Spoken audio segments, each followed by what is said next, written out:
organizing for 7/7 at saka packing with me video ng 7/7. So, a little update. Nasabit na namin yung mga mesh wires and as you can see, ayan na sila. Ang ganda tignan, no? Oh my gosh! This is like my dream.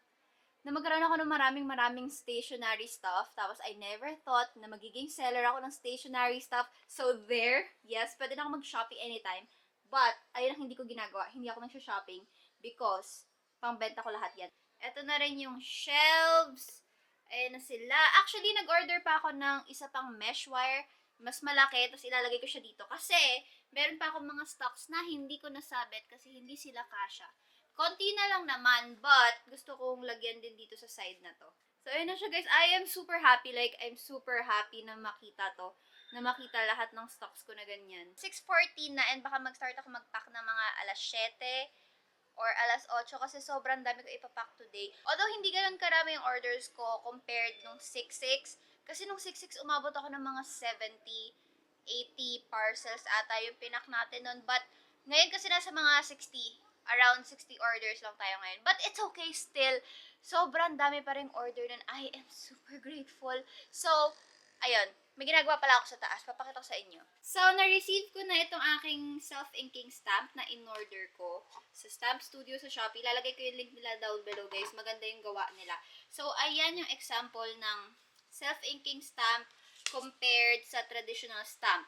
But, I am super sure nga because di ba ginagamit ko to? Tapos napansin ko na medyo hindi na siya ganito ka-pigmented. So, I thought, ay sige, i-refill ko na siya ng ink. Ginamit ko tong HBW ink ko na to at hindi pala ito yung ink para dito. Guys, hindi siya. So, ang pangit. Oh, ang pangit. So, hindi ko na magagamit yung mailer.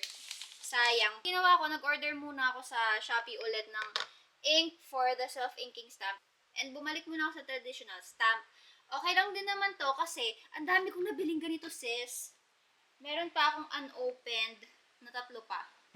Actually, 4 kasi hindi pa to bukas. So, ayun. I think, ubusin ko muna to since wala pa rin naman yung mga ink for the self-inking stamps. Ito muna gagawin ko. So, patapos na rin ako dito mag-stamp. Yan. Ito na lang, yung malalaki na lang. Marami akong in-stamp today. Sinadya ko talaga para maipon ko na tsaka para hindi na ako ma-stress later.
ready na ako mag-pack. Meron akong hand sanitizer, alcohol, waybill. Andito yung stocks. Unahin ko yung Lazada kasi medyo onti lang naman yung stocks na order for Lazada. Ang aking mga pouches, ang aking mga mailers, and there. Let's start.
Shopee ko, nilagay ko na sa eco bag. Ito, naka-basket yung mga Lazada ko kasi ipipick up to tomorrow ni Kuya Ener.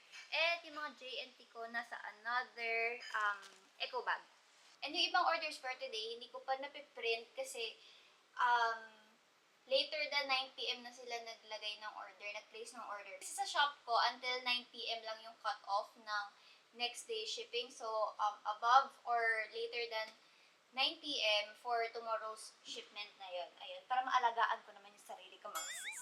So, anyway, that is it for this video. Thank you so much if you ordered ngayong 7/7. If not, that's okay. Just watch my videos and stuff. So, anyway, ayun lang, that is it for this video. Thank you so much for watching and I will see you on my next one. Bye!